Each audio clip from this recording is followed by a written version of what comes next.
오늘 본문은 베드로전서 2장 13절에서 17절까지 말씀입니다. 오늘 말씀을 봉독해드리고 말씀을 전하도록 하겠습니다. 인간의 모든 제도를 주를 위하여 순종하되 혹은 위에 있는 왕이나 혹은 그가 악행하는 자를 징벌하고 선행하는 자를 보상하기 위하여 보낸 총독에게 하라. 곧 선행으로 어리석은 사람들의 무식한 말을 막으시는 것이라. 너희는 자유가 있으나 그 자유로 악을 가리는 데 쓰지 말고 오직 하나님의 종과 같이 하라. 무사람을 공경하며 형제를 사랑하며 하나님을 두려워하며 왕을 존대하라. 아멘. 오늘 본문은 그리스도인들이 국가와 정부에 대해서 어떤 태도를 가지고 있어야 되는지에 대해서 말씀하고 있습니다. 먼저 사도 베드로가 국가 정부에 대해서 순종하라 그렇게 말씀하고 있습니다. 13절 14절 다시 보시면 인간의 모든 제도를 주를 위하여 순종하되 혹은 위에 있는 왕이나 혹은 그가 악행하는 자를 징벌하고 선행하는 자를 포상하기 위하여 보낸 총독에게 하라. 자, 이 말씀 보면 왕과 총독이라는 말이 나옵니다. 왕과 총독은 나라를 다스리는 권세자를 말하고 있습니다. 그러니까 왕과 총독, 권세자들에게 순종하라 그렇게 요구하고 있습니다. 당시 베드로가 이 편지를 쓸 때는 로마의 국군이었던 네로 황제가 통치하던 그런 시대였습니다.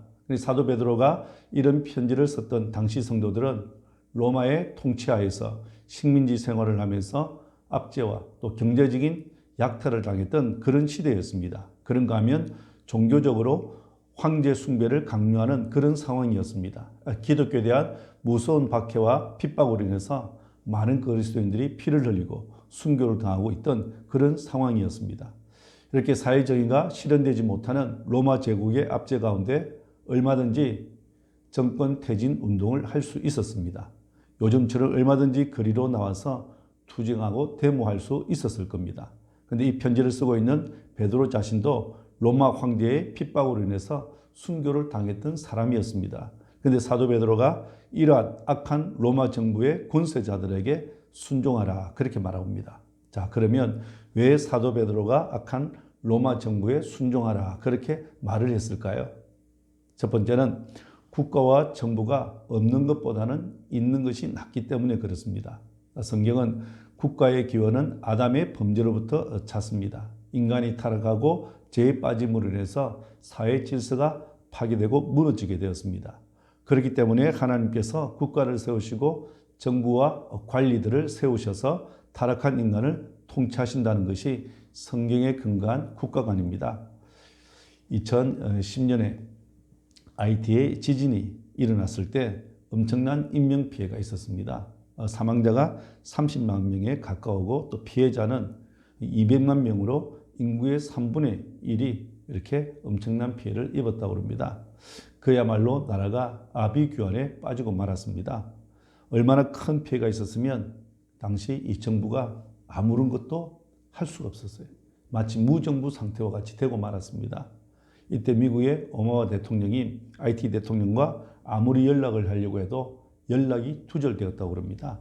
정부도 손을 놓고 아무것도 하지 못하고 있었습니다.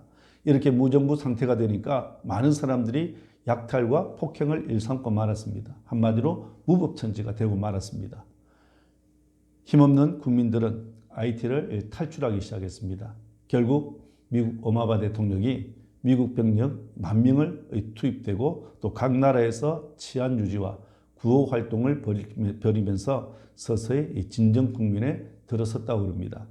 자, 여러분, 우리 인간은 철저한 죄인이기 때문에 정부에 의한 제재가 없으면 무정부 상태가 되어서 짐승 세계보다 못한 그런 세계를 만들고 맙니다.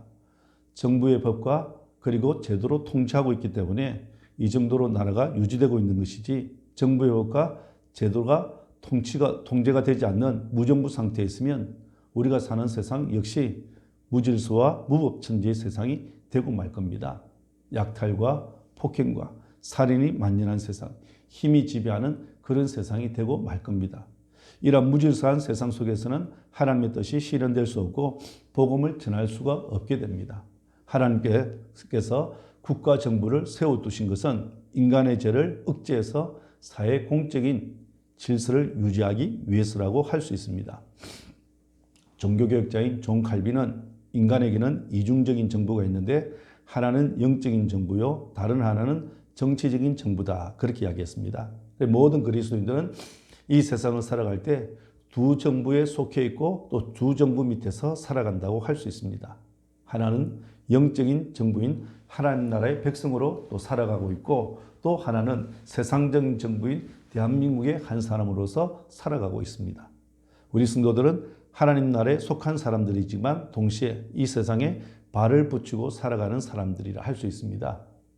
이 세상에 사는 동안에 이 세상의 법과 제도를 무시하고 살아서는 안 됩니다. 이 세상의 법과 제도에 순종하며 살아야 한다고 성경은 말씀하고 있습니다. 그러면 왜 우리가 순종하며 살아야 될까? 13절에 보면 중요한 단어가 나옵니다. 주를 위하여라는 단어입니다. 그러니까 내게 경제적인 손해가 될까 봐 겁이 나서 순종하라고 말씀하고 있는 것이 아니고 주를 위해서 자원하는 마음으로 세상의 정부의 법과 질서의 제도에 순종하며 살아라고 말씀하고 있는 겁니다. 그러니까 법이 무너지게 되면 다른 사람만 손해가 되는 것이 아니고 결국 자신도 손해를 보기 때문에 법을 제정하고 법을 집행하는 권세자들에게 무시하지 말고 순종하라고 그렇게 말씀하고 있는 겁니다. 지금 베드로는 당시 독재자인 네로 황제를 생각하면서 이 편지를 쓰고 있다는 것을 우리가 염두에 두셔야 됩니다. 교회는 절대로 이 사회의 질서를 깨트리는 반사회적인 집단이 아닙니다. 나라를 어지럽히거나 전복하는 데 힘쓰는 공동체가 아닙니다. 그런 의미에서 최근에 극우 기독교 단체에서 정권 퇴진 운동을 벌이면서 광화문에서 또 청와대 앞에서 데모하며 투쟁을 일삼는 것은 성경적으로 바람직한 일이 아니라고 생각합니다. 여러분, 이 당시 사도들은 불의한 로마 제국을 향해서 저항하자고 데모하지 않았습니다. 투쟁하자고 거리에 나와서 외치지 않았습니다. 오히려 예수 그리스도의 복음을 전했습니다. 철저하게 복음 전하는 일에 전념했습니다.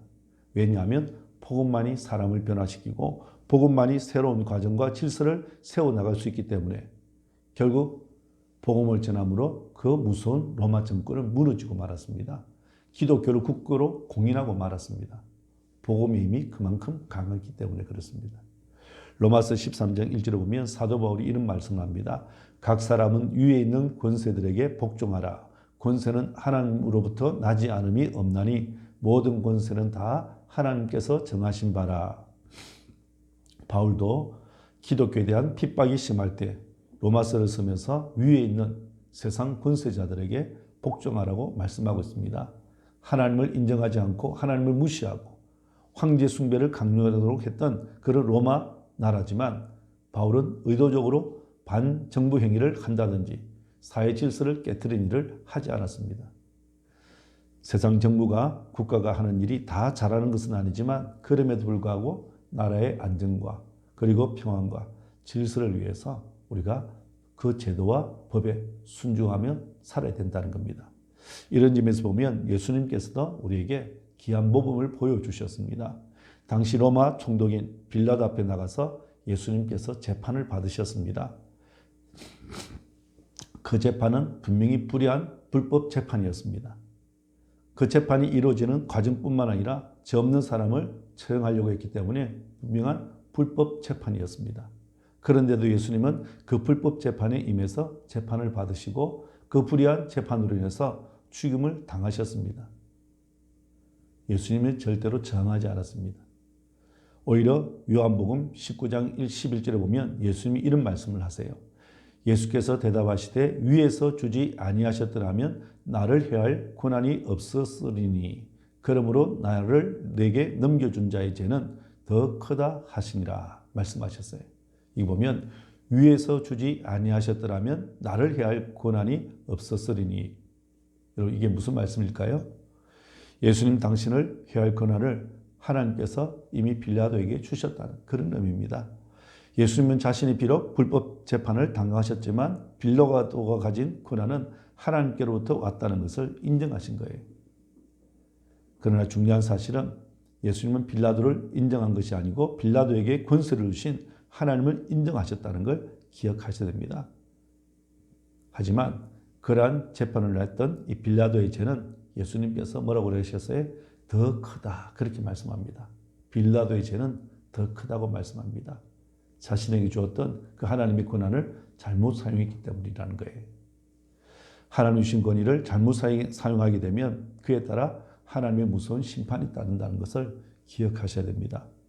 비록 국민이 대통령을 뽑고 대통령이 또 국가 공무원을 임명해도 그 권위는 모두가 다 하나님께 주신 권위요 권세이기 때문에 우리 그리스도인들은 세상 질서에 법에 또 순종하며 살아야 됩니다. 이번처럼 코로나19 바이러스 확산 방지를 위해서 교회 역시 정부에서 시행하고 있는 정책에 최대한 협조를 해야 된다고 생각합니다. 다중 사람들이 모이는 곳에 감염 위험이 있기 때문에 조심해야 하는 것은 사실입니다. 특히 이번에 신천지 집단으로 인해서 확진자들이 많이 생기고 또 몇몇 일부 교회에서 확진자들이 생겨서 문제가 되었습니다. 여러분, 교회는 국가에 협력하는 것이 바람직한 일이고 또 교회는 국가에 필요한 존재가 되어야 됩니다. 그런데 문제는 하나님의 명령과 국가의 명령이 대치되는 상황이 되면 그때 그리스도인들은 어떻게 해야 되는가라고 하는 문제가 제기될 수 있습니다. 예수 믿지 말라고 정부에서 요구할 때, 예배를 드리지 말라고 요구할 때 그때는 우리 그리스도인들이 어떻게 해야 되는가? 이런 신앙적인 문제에 부딪히게 되면 어떻게 될까요? 그때는 우리가 순종할 수 없습니다. 왜냐하면 하나님의 명령이 국가의 명령보다 더 큰 권위에 있기 때문에 그렇습니다. 초대교회나 로마 시대와 같이 또 일제시대에 얼마나 많은 분들이 신사참배를 반대하다가 로마 황제를 숭배를 방대하다가 감옥에 들어가고 또 죽고 얼마나 고통을 많이 받았는지 모릅니다. 세상의 명령보다 하나님의 명령을 더 우선순위에 두었기 때문에 고난과 고통을 받고 심지어 순교까지 당하셨던 거예요. 오늘 본문은 국가 정부가 어떤 일을 하든지 무조건 순종하라는 말씀은 아닙니다. 국가 정부에 순종하는 것이 하나님의 명령과 말씀에 성경에 대치될 때는 그때는 더 높은 권위자이신 하나님께 순종해야 한다는 겁니다. 사도행전 4장에 보시면 베드로가 그 당시 권세자들에게 전도하지 말라는 명령을 받았습니다. 그런데 베드로가 당시 권세자의 말을 들었습니까? 거부했습니다. 듣지 않았습니다. 오히려 베드로는 그 권세자들 앞에서 어떻게 이야기했냐면 사도행전 4장 19절을 보면 이렇게 말씀합니다. 하나님 앞에서 너희의 말을 듣는 것이 하나님 말씀을 듣는 것보다 옳은가 판단하라. 이렇게 말씀하면서 하나님 말씀에 순종하는 길을 선택했습니다. 다니엘서 3장에 보시면 느부갓네살 왕이 다니엘의 세 친구 사드락과 메삭과 아벳노고에게 금신상 앞에서 절을 하도록 강요했습니다. 하지만 그 명령은 하나님의 명령에 정면으로 대치되는 그런 명령이었습니다. 그래서 우상 앞에 절을 할 수 없었던 거예요. 다니엘의 세 친구는 당시 우상 앞에 절하라는 권세자, 왕의 명령에 거부하고 순종하지 않았습니다. 지금 정부에서 코로나19 확산 방지를 위해서 종교 집회를 자제해달라는 문자를 보내다가 종교 집회를 강행할 경우에는 행정명령을 내리겠다고 말을 했습니다. 저는 이것은 너무 지나치다고 생각합니다. 취지는 이해하지만 정부와 지자체에서 예배를 중단하라고 행정명령을 하면 그러면 모든 교회가 예배를 중단해야 됩니까? 그것은 아니라고 봅니다. 일주일에 한 번 1시간 드리는 예배당의 공간이 위험하다고 하면 불특정 다수의 사람들이 모이는 전철이나 버스, 식당이나 마트, 백화점, 콜센터와 클럽들은 사실 더 위험한 곳이라 할 수 있습니다. 정부가 그러한 곳은 제재하지 않고 있습니다. 행정명령을 내리고 있지 않습니다. 그리고 콜센터에서도 얼마 전에 확진자가 생겼지만 모든 콜센터에 행정명령을 내렸습니까? 아니에요. 유독 교회만 행정명령으로 제재하려고 합니다. 이것은 형평성에도 어긋나는 일이라 생각됩니다. 정부에서 최근에 사회적 거리 2m를 요구하고 있는데 실제로 뉴스에 보세요. 정부 강요회의 하는 모습이나 또 기자회견하는 모습을 보면 거리 2m를 유지하지도 않고 마스크를 착용도 하지 않습니다. 그 기자들 보세요. 탁탁 붙어서 받아 쓰고 있어요. 그렇게 하면서 엄격한 잣대를 모든 행정기관이나 또 공공시설, 식당이나 마트나 카페는 적용하지 않고 교회만 요구하는 것은 지나친 것이라 생각됩니다. 우리 한국교회에서도 성도들의 생명과 안전을 소중하게 생각하기 때문에 정부에서 원하는 7가지 원칙을 나름대로 지키면서 실시간으로 영상 예배를 드리고 있고, 또 인터넷 예배를 모르는 분이나 또 인터넷 예배에 만족하지 않는 분들, 그리고 영상 예배 시스템을 갖추지 못한 교회들은 함께 모여서 예배를 드릴 수밖에 없습니다. 나름대로 한국교회도 코로나 확산 방지를 위해서 최선을 다하고 있는데 정부에서 행정명령까지 내리면서 예배를 못 드리게 하는 것은 종교 탄압에 가까운 것이라 생각됩니다. 여러분, 오늘 본문은 어디까지나 하나님의 명령과 신앙 행위에 위배되는 일이 아니라는 전제하에서 국가 정부,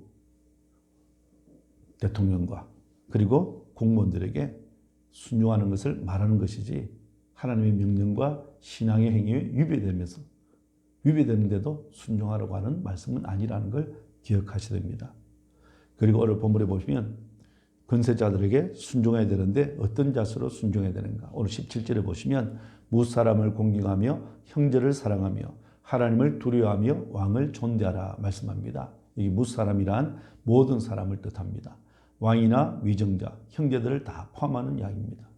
모든 사람을 공경하라는 말은 모든 사람을 존중하라는 말씀입니다. 미국의 33대 대통령이었던 해리 트루먼 대통령은 아침에 나갈 때, 저녁에 들어올 때 자기 저택을 경호하고 있는 경찰에게 인사를 하고 항상 또 출입할 때마다 인사를 했다고 합니다. 왜 대통령이 경호 경찰에게 정중하게 격려를 했는가 묻자 트루먼 대통령은 이렇게 말을 했다고 합니다. 나는 그 사람에게 격려하는 것이 아닙니다. 그의 인격과 개성, 직책에 대해서 충성한 것과 그 충성심에 존경을 표하는 것입니다. 그렇게 대답을 했다고 합니다. 미국의 시인이자 극작자인 에머슨은 이런 이야기를 했습니다. 사람이 남을 존중할 때만 자기가 존중을 받을 수 있다. 그렇게 이야기했습니다. 여러분, 성경에도 보시면 본인이 대접을 받고자 하면 먼저 대접을 하라고 말씀하고 있습니다. 마태복음 7장 12절을 보면 그러므로 무엇이든지 남에게 대접을 받고자 하는 대로 너희도 남을 대접하라. 이것이 율법이요 선지자니라. 그렇게 말씀합니다. 지금 우리 사회는 신의도 없고 불신이 만연해 있습니다. 존경심을 다 잃어가고 있습니다. 그런데 성경은 이렇게 말합니다.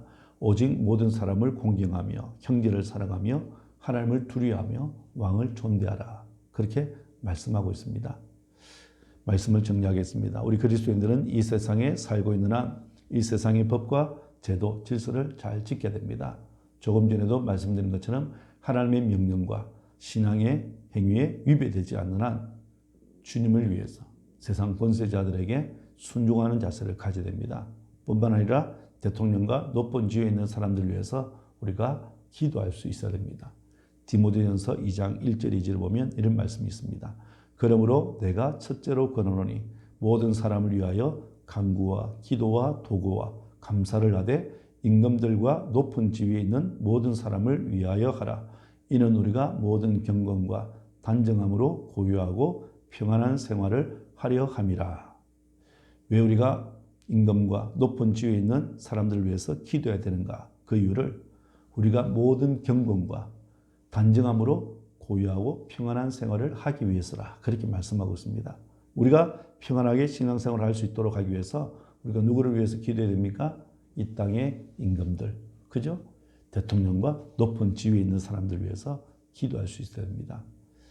만약에 우리나라가 전쟁이 일어나고 쿠데타가 일어나게 되면 우리 성도들이 평안하게 신앙생활을 할 수 없습니다.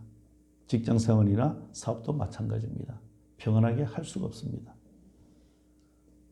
요즘처럼 코로나19 바이러스로 인해서 어지럽고 혼란한 때 우리가 대통령과 위정자들을 위해서 기도할 수 있어야 됩니다. 하나님 주신 권위를 잘 사용해서 나라와 백성들을 유익하게 하는 대통령과 위정자가 될 수 있도록 기도하셔야 됩니다. 그리고 대통령과 위정자들은 하나님께로부터 받은 그 권위를 남용하지 않고 나라의 모든 제도와 법이 모든 백성들에게 유익하도록 차별 없이 세워지도록, 그래서 원망과 시비가 없도록 잘 시행될 수 있도록 해야 합니다. 왜 이렇게 해야 되는가 하면 그 권위에 대한 책임과 심판이 따르기 때문에 그렇습니다.